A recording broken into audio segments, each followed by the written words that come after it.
लोग तमाम मीडिया बंधु जानते हैं और आप लोग के माध्यम से पूरे झारखंड के जन जन तक पहुंच चुका है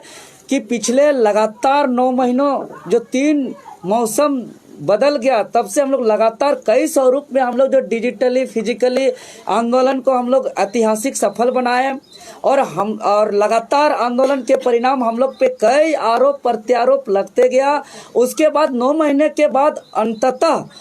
माननीय मुख्यमंत्री हेमंत सोरेन जी मानसून सत्र के अंतिम दिन चलती सदन के दौरान समापन भाषण के समय अंततगतवा अपना ऑन कैमरा के सामने अपना चुप्पी तोड़े और कबूल किए सच को, और उन्होंने माना कि राज्य के अंदर जितने भी नियुक्ति हो रही है, चाहे वो सीजीएल की बात करें, पीजीटी की बात करें, लैब असिस्टेंट टेक्नीशियन की बात करें, उत्पाद सिपाही की बात करें, जूनियर इंजीनियर के अलावा अन्य तमाम जितने भी सरकारी नियुक्ति हो रही है, वो सारे के सारे नियुक्ति 60-40 नीति के तहत हो रही है। लेकिन आज इन्होंने सच को स्वीकार किया है, लेकिन 60-40 को समापन नहीं किया है। लेकिन जैसा कि हम लोग शुरू से दृढ़ संकल्पित हैं और अपना बाल भी नहीं कटवा रहे हैं, और हम लोग प्रण लिए हैं, संकल्पित लिए हैं कि जब तक 60-40 वापस नहीं होगा तब तक हम लोग अपना आंदोलन जारी रखेंगे। और जैसा कि आप लोग के मीडिया के माध्यम से हम लोग पूर्व ही ऐलान किए थे, कई आंदोलन को सफल बनाने के बाद 72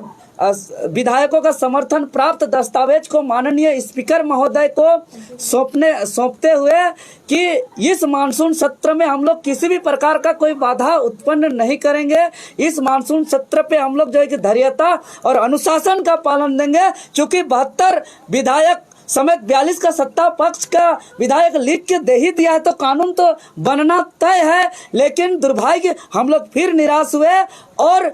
जैसा उम्मीद था वैसा एकजुटता पक्ष विपक्ष नहीं दिखा सदन में। जिस प्रकार वो लोग अपना वेतन वृद्धि को लेकर के पक्ष विपक्ष के विधायकों ने एकजुटता दिखाया, उसी प्रकार स्थानीय और नियोजन के मामले पर एक दिन इसका चर्चा होना चाहिए था, पक्ष विपक्ष को एकजुटता दिखाना चाहिए था, लेकिन नहीं दिखाया। और जो है कि यह दुर्भाग्य है। इसीलिए अब हम लोग इस मुख्यमंत्री महोदय को हम लोग आज प्रेस वार्ता के माध्यम से कहना चाहेंगे कि अभी तो आपने सच कहने में आपको मजबूर किए हैं और सच को कबूल किए हैं कि 60-40 के तहत ही नियुक्ति हो रहा है, लेकिन इसको अब समापन नहीं किए हैं, स्वीकार किए हैं। आज हम आपके चैनल के माध्यम से तमाम जनता को विश्वास दिलाना चाहेंगे कि इसको समापन होने तक हम लोग अपना संघर्ष जारी रखेंगे। और हम लोग का इस आंदोलन के दरमियान में जो लाखों छात्रों पर, हजारों सैकड़ों छात्रों पर जो फर्जी मुकदमा किया गया, हजारों लाठी तोड़ा गया, माओ बहनों का खून बहाया गया, और इतना ही नहीं, अब देखते हैं कि यहाँ के सत्ता पक्ष के नाला के विधायक माननीय जो है कि रविंद्रनाथ महतो जी के द्वारा छात्रों के डिग्री पर भी सवाल खड़ा किया गया। इतना ही नहीं, हद तो तब हो गया था जब सत्ता पक्ष के केंद्रीय प्रवक्ता महोदय यहाँ के छात्रों को विपक्ष वित्तपोषी का संज्ञान दिया गया। इतना ही नहीं, उन्होंने दलाल तक का संज्ञा दिया गया। और इतना लाठी खाने के बाद तो क्या मुख्यमंत्री महोदय अब तमाम एफआईआर को वापस करेंगे? क्या मुख्यमंत्री महोदय ये तमाम जो अत्याचार किए, हम लोग पे शोषण किए, जुर्म किए, माफी मांगेंगे कि नहीं मांगेंगे, ये सवाल है। और जो हम लोग ने लगातार आंदोलन के दरमियान में हम लोग ने कहा था कि हम लोग दिल्ली तक जाएंगे, हम लोग जो है कि एडमिट कार्ड फाड़ो अभियान का जो हम लोग कार्यक्रम रखेंगे, उसको देखते हुए जो है कि एक ऐसा नियम लाए हैं, एक ऐसा कानून लाए हैं। खैर, यह नकल विरोधी कानून हम लोग का मांग रहा है, और यह नकल विरोधी कानून शुरू से हम लोग माननीय मंत्री आलमगीर आलम साहब को लिखित रूप से भी 7वां मांग हम लोग रखे हैं। लेकिन जो है कि यह विधेयक को हम लोग स्वागत करते हैं और आभार व्यक्त करते हैं सरकार को कि एक पहल किया है। लेकिन इस विधेयक के तहत हम बताना चाहेंगे आप लोग के चैनल के माध्यम से कि बड़ी चालाकी से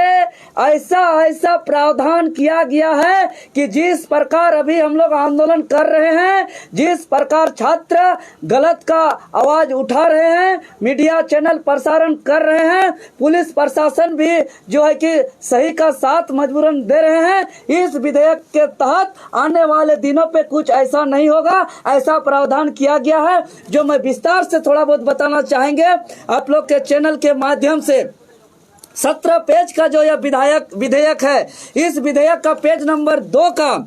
कंडिका 2 का 7 में स्पष्ट रूप से उल्लेख किया गया है कि परीक्षा केंद्र के अंदर या बाहर जो भी पर्यवेक्षीय कर्मचारी या ड्यूटी में जो भी तैनात हैं, उसका या उसके रिश्तेदार या उसके मित्र को किसी भी प्रकार से लिखित, मौखिक या संकेत या इशारों पर उसको दबाव देते हैं, रियायत या सहायता मांगते हैं, तो आप दंडनीय अपराध के भागीदारी होंगे। अब बताइए, चलिए हम इतना स्वीकार करते हैं कि परीक्षा केंद्र या बाहर के तैनात जो पर्यवेक्षीय कर्मचारी हैं, लेकिन मित्र और रिश्तेदार आखिर कौन है?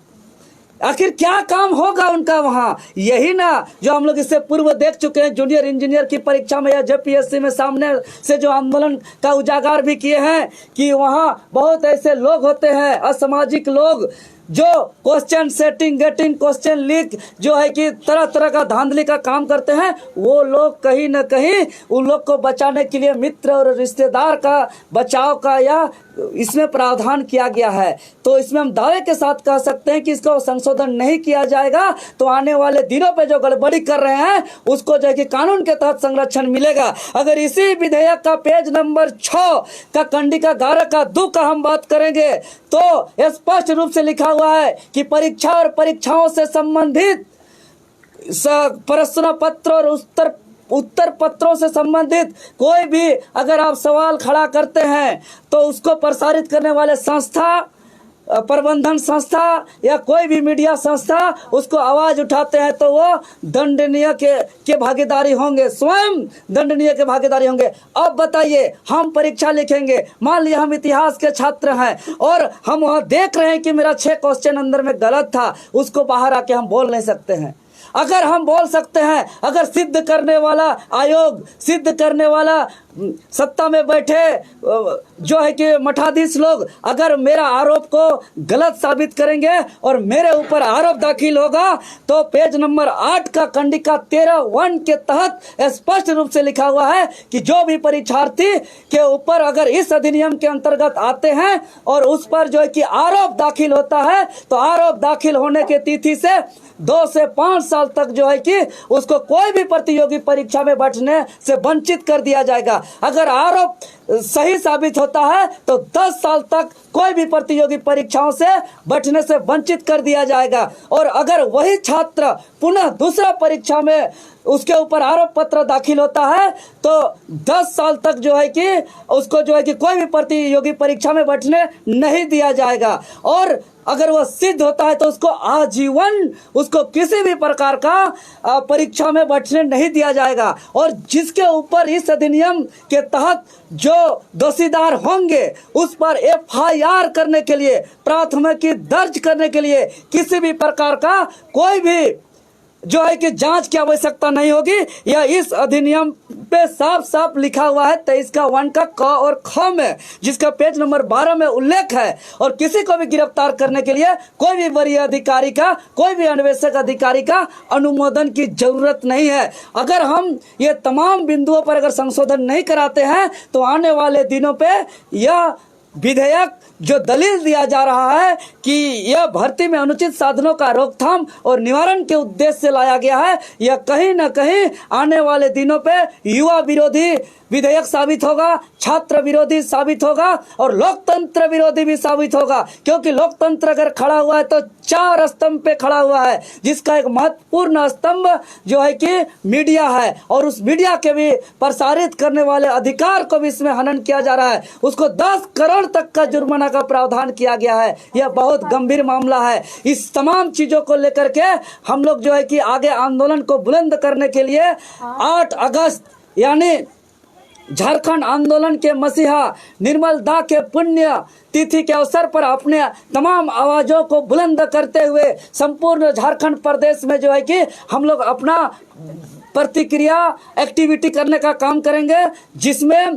5 परगना क्षेत्र जो निर्मल दा का जन्म स्थान है, वहाँ सिल्ली में हम लोग बहुत बड़ा भव्य माल्यार्पण का कार्यक्रम के तहत इस तमाम बातों का आवाज बुलंद करेंगे। और एक बनता चौक है, वहाँ पे 11 बजे पूरे जाड़ियात से आने वाले, पूरे जो है कि बारंदा तरफ से आने वाले, राह तरफ से आने वाले सभी को एकजुट होंगे और वहाँ से सिल्ली की ओर पूरा जाएंगे। और 60-40 नाय चलतो अभी जो है स्वीकार किए, इसको समापन करना होगा। मुख्यमंत्री महोदय, इस आवाज को बुलंद करेंगे और खतियानी बाइक रैली एक करके एक बहुत बड़ा विरोध प्रदर्शन करने का हम लोग काम करेंगे और ये सरकार को आईना दिखाने का हम लोग काम करेंगे।